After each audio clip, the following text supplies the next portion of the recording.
পর্ব 496। নীল কাকলির বিয়ে। যেহেতু নীল সুমেরু ভট্ট আর ভীম টুডুর ভেতরের গল্পটা জেনে ফেলেছিল, তাই তাদের লুকানো ঝগড়া টেনে বের করতে আর সেই সুযোগে নিজেদের বাঁচাতে খুব একটা বেগ পেতে হয়নি তাকে। তবে প্রোফাউন্ড রিয়েলমের লোকেরা তো এসব কিছুই জানতো না, তাই বড় বড় মনিটরে যুদ্ধের এমন অদ্ভুত পরিণতি দেখে তারা যথেষ্ট অবাক হয়েছিল। আর এই মুহূর্তে নীল তাদের চোখে যুদ্ধের নায়ক। এই ছেলেটার ধরন ধারণ বাকিদের থেকে অনেকটাই আলাদা। যে কোনো বিপদ থেকে কি করে যেন ঠিক পাশ কাটিয়ে বেরিয়ে যায়। ঠিক কি ভাষায় নীলের এই চাতুরীর বর্ণনা দেবেন বুঝতে পারছিলেন না ভরত মৌলিক। ছেলেটা সুযোগের সদ্ব্যবহার করতে জানে। এখনো পর্যন্ত যেটুকু সুযোগ পেয়েছে সেটুকু পুরোপুরি কাজে লাগিয়েছে। সম্মতি সূচক মাথা নেড়ে বললেন উত্তরপ্রদেশের চিফ মাস্টার। তারপর কয়েক মুহূর্ত চুপ করে তিনি আবার বললেন, কিন্তু নীলের আসল বিপদের শুরুটা এখান থেকেই। এই যুদ্ধ আরো অনেক বেশি ভয়ানক হতে চলেছে। এবারেও নবাব গুহর দিক থেকে কোনো কথা শোনা গেল না। তার মুখের ভাব দেখে মনে হলো নীল ঠিক কি কি পথে এগোচ্ছে সে সমস্ত তিনি আগে থেকেই জানেন। এদিকে নবকুমার সিংহ রায়ের কলকাতার বাড়িতে তখন বাগানে বসে বেশ মন দিয়ে বই পড়ছিল মনোজ সিংহ রায়। এমন সময় ঘটনাস্থলে উপস্থিত হলেন নবকুমার বাবু। মাস্টার। বেশ শ্রদ্ধার সাথে মনোজকে ডাক দিলেন নবকুমার সিংহ রায়। আরে নবকুমার বাবু, উঠুন উঠুন। আমি আপনাকে কতবার বলেছি যে আমাদের দুজনের মধ্যে এই সমস্ত ফর্মালিটির কোনো প্রয়োজন নেই। বইটাকে একপাশে সরিয়ে রেখে মাটি থেকে উঠে দাঁড়াতে নবকুমারকে সাহায্য করলো মনোজ। মাস্টার, আপনাকে দেওয়ার মতো আমার কাছে একটা খবর আছে, কিন্তু সেটা শোনার আগে আপনাকে মানসিকভাবে প্রস্তুত হতে হবে। মুহূর্তের জন্য একটু অপ্রস্তুত হয়ে পড়লেন নবকুমার সিংহ রায়। কোথা থেকে শুরুটা করতে হবে তিনি ঠিক বুঝে উঠতে পারছিলেন না। আপনি কি তনবীর সিং আর ওই বাকি দুজন লোকের কথা বলছেন? মুচকি হেসে জিজ্ঞেস করল মনোজ। তার এই হাসির পেছনে লুকিয়ে থাকা গোপন রহস্যটা চোখ এড়াল না নবকুমার বাবুর। আপনি ইতিমধ্যেই খবরটা তাহলে পেয়ে গেছেন চিফ মাস্টার? হতবাক হয়ে গেলেন নবকুমার সিংহ রায়। ঘণ্টাখানেক আগে নবকুমার সিংহ রায় যখন সিংহ রায় পরিবারের অন্যান্য সদস্যদের সাথে কাজে ব্যস্ত ছিলেন, তখনই হঠাৎ একটা মেসেজ আসে তার কাছে। তনবীর সিং আর তার সঙ্গে থাকা দুজন লোক বেলপাহাড়ি গ্যাংয়ের প্রাসাদ থেকে বেরিয়ে এদিকেই আসছিল। এমন সময় মাঝপথে তাদেরকে আক্রমণ করা হয়। তবে তারা ঠিক কতটা আহত হয়েছে বা তাদের কতটা ক্ষতি হয়েছে সে খবর যদিও এখনো পাওয়া যায়নি। সিংহরায় পরিবারের ওই 3 সদস্যের পদমর্যাদা যথেষ্ট উঁচু। তাদের কোন রকম প্রাণ সংশয় ঘটলে দলে বেশ ভালো সমস্যা দেখা দিতে পারে। বিশেষ করে তাদের অনুসরণকারীরা নতুন কোনো সমস্যা সৃষ্টি করতে পারে। অবশ্যই আমি জানি, আর আমি এও জানি যে তানভীর আর ওর লোকেরা এদিকে আসবে না। টেবিল থেকে চায়ের কাপটা তুলে নিয়ে আরাম করে চায়ে চুমুক দিয়ে বলল মনোজ সিংহ রায়। আপনি কেন এই কথা বলছেন মাস্টার? আপনি কি করে জানলেন যে ওরা এখানে আসবে না? অবাক হয়ে প্রশ্ন করলেন নবকুমার বাবু। যদিও মনোজ সিংহ রায় নবকুমারকে যথাযথ উত্তর দেওয়ার আগেই সমস্ত কিছু বেশ ভালো করে বুঝতে পেরে গিয়েছিলেন তিনি। তনবীর সিং আর ওই বাকি দুজন লোককে মনোজ বিশেষভাবে বেলপাহাড়ি গ্যাংয়ের সাথে দেখা করতে পাঠিয়েছিল। তারা সেদিকে রওনা হয়ে গেলে তাদের সমস্ত গোপন বিশ্বাসঘাতকতার কথা নবকুমারকে খুলে বলেছিল মনোজ। ব্যাস, তাহলে আর কি। ওই 3 জনের সাথে যদি এর পরেও কোনো ঘটনা ঘটে থাকে তাহলে সেটা তো নেহাতি কাকতালীয় হতে পারে না। প্রত্যক্ষভাবে হোক বা পরোক্ষভাবে এই ঘটনার সাথে সরাসরি মনোজ সিংহ রায় জড়িত। মনোজ তাই নবকুমারের কথার কোনো উত্তর দিল না, বরং বেশ মন দিয়ে চা খেতে লাগলো সে। মাস্টার, তাহলে কি আপনি? এরপর আর বাকি কথাটুকু শেষ করতে পারলেন না নবকুমার বাবু। মাথায় বিন্দু বিন্দু ঘাম জমা হলো তার। এই সময় আমাদের সিংহরায় পরিবারে এমন বহু অল্প বয়সী ছেলেরা রয়েছে যারা জীবনে এখনো কোনো সুযোগ পায়নি। যতদিন দলের বুড়োরা বেঁচে থাকবে ততদিন ওরা এগোবে কি করে? তাই বুড়োদেরকে আগে সরিয়ে ফেলাটা দরকারি। বিশেষ করে সেই সব বুড়ো মানুষ যারা নিমকহারামি করতে খুব পছন্দ করে। অত্যন্ত স্বাভাবিক স্বরে কথাগুলো বলে গেল মনোজ, যেন এই সবকিছুই তার জন্য একদম স্বাভাবিক।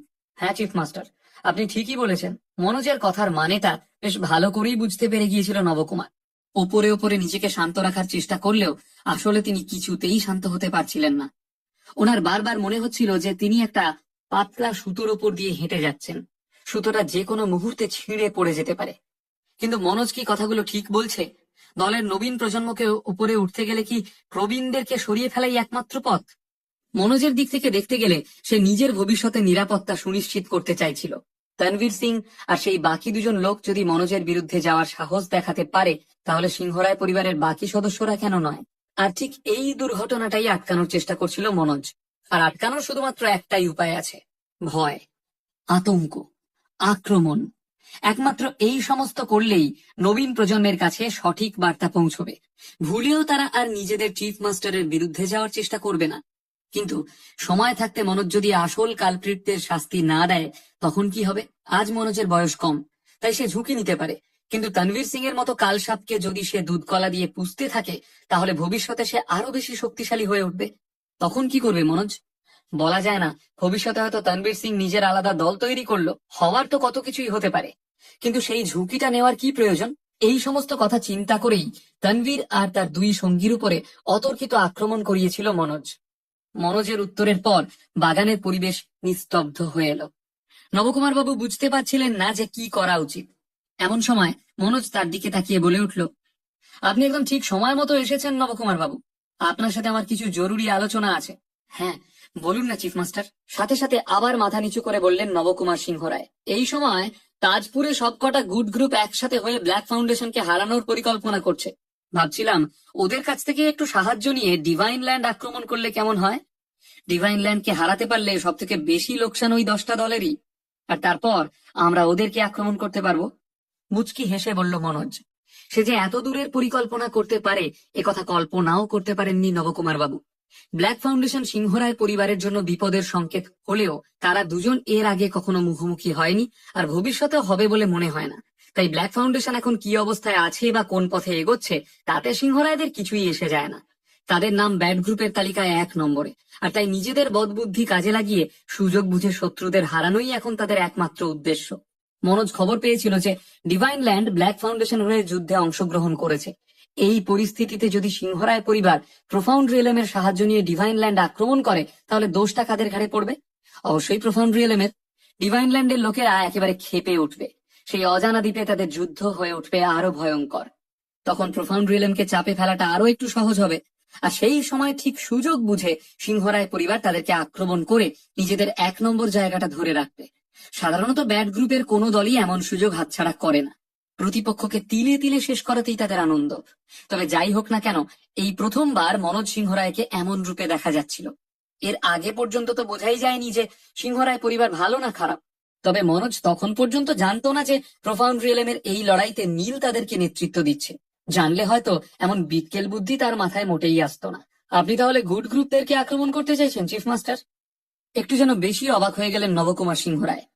ওদিকে তখন দুর্গাপুরের তালুকদার বাড়িতে নন্দদুলাল তালুকদার আর হীরেন রায়চৌধুরী বেশ মজা করে বাগানে বসে চায়ে চুমুক দিচ্ছিলেন।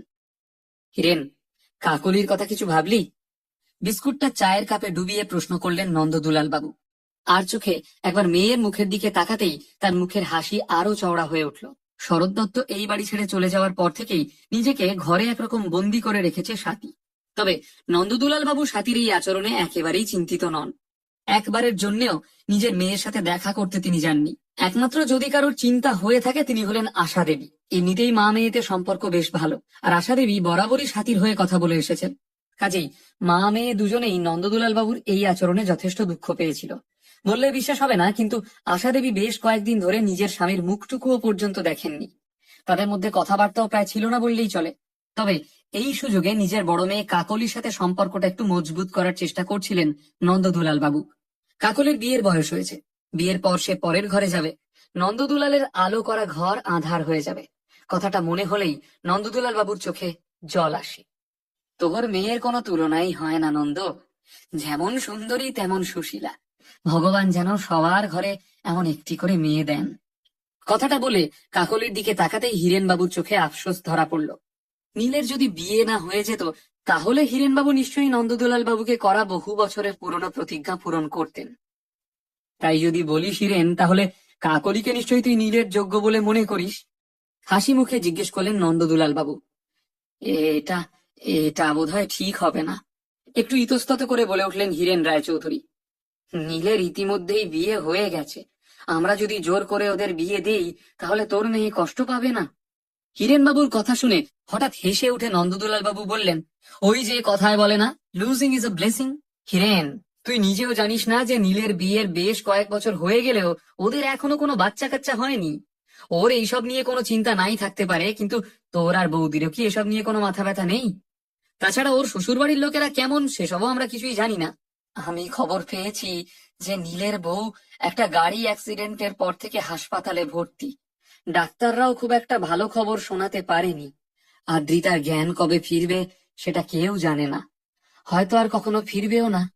কিছুই বলা যায় না, কেউই ঠিক করে কিছু বলতে পারছে না। কথাটা বলতে বলতেই হঠাৎ গম্ভীর হয়ে উঠলেন নন্দদুলাল বাবু। হিরেন, তুই কি নীলের কথা একবারের জন্যও ভাবছিস না? ওর বয়স এখনো কম। ও কি নিজের সারাটা জীবন এমন একটা মেয়ের পেছনে নষ্ট করবে যার জ্ঞান ফিরে আসার কোনো সম্ভাবনাই নেই? একটা মানুষ কি নিজের গোটা জীবনটা এভাবে কাটাতে পারে? এটাই তো ওর আনন্দ ফুর্তির সময়, আর এই সময়টাতেই ও একেবারে দম বন্ধ করে জীবন কাটাচ্ছে। নন্দদুলাল বাবুর কথা শুনে চমকে উঠে যেন কোনো গভীর ভাবনায় ডুব দিলেন হীরেন রায়চৌধুরী। অ্যাক্সিডেন্টের পর থেকেই আদ্রিতা হাসপাতালে রয়েছে। খবরটা শুনে হীরেনবাবু বেশ বড়সড় একটা ধাক্কা খেয়েছিলেন। তার মনটা ভারী হয়ে গিয়েছিল। চিন্তায় মাথা খারাপ করার আগেই হঠাৎ তার মনে পড়ে গেল যে সেন বাড়ির লোকেরা তার ছেলের সঙ্গে ঠিক কেমন আচরণ করে। কথাটা মনে পড়তেই হীরেনবাবুর সমস্ত দুঃখ কষ্ট মুহূর্তের মধ্যে হাওয়া হয়ে গেল। হীরেনবাবু বুঝতে পারলেন যে নন্দদুলাল ভুল কিছু বলছেন না। সারা জীবন যদি আদ্রিতার জ্ঞান ফিরে না আসে, তাহলে তার ছেলে কেন সেই মেয়ের অপেক্ষায় নিজের জীবনটা নষ্ট করবে? সারাটা জীবন এভাবে কাটালে সন্তানের মুখ দেখবে কি করে? নীলের কি আবার বিয়ে দেওয়াটা ঠিক হবে? এরকমই নানা প্রশ্ন ঘুরে বেড়াচ্ছিল তার মাথায়। চিন্তা করিস না, কপালের লিখন তো আর খণ্ডানো যায় না। মেয়েটার কপালে হয়তো এটাই ছিল, কপালে থাকলে ভুগতে হবেই। যাই হোক, ডিভোর্সের পরে না হয় আমরা খোরপোশ হিসেবে বেশ কিছু টাকা ওদেরকে দিয়ে দেব, আর একটা ভালো হাসপাতাল দেখে মেয়েটার চিকিৎসাও করাবো। বন্ধুর কথার উত্তরে হীরেনবাবু কিছু বললেন না। নন্দদুলাল বাবু নিজের হাতখানা হীরেনবাবুর কাঁধে রেখে তাকে আশ্বস্ত করার ভঙ্গিতে ধীরে ধীরে বলে উঠলেন, আমরা এখন বুড়ো হয়েছি, টাকা পয়সার প্রতি আর আমাদের কোনো মোহ নেই। আমাদের যত চিন্তা সবই এখন নিজের ছেলে মেয়েদেরকে ঘিরে। বন্ধুর কথার উত্তরে কি বলবেন হীরেন রায়চৌধুরী? চিত্রার মতো তিনিও কি নীল আর আদ্রিতার ডিভোর্স করাতে চাইছেন? সত্যিই কি তবে নীলাদ্রিতার ডিভোর্স হয়ে যাবে? নীল কি তবে শালিনীকে বাদ দিয়ে কাকলিকে বিয়ে করবে? মনোজের পরিকল্পনায় কি তার পাশে থাকবেন নবকুমার বাবু?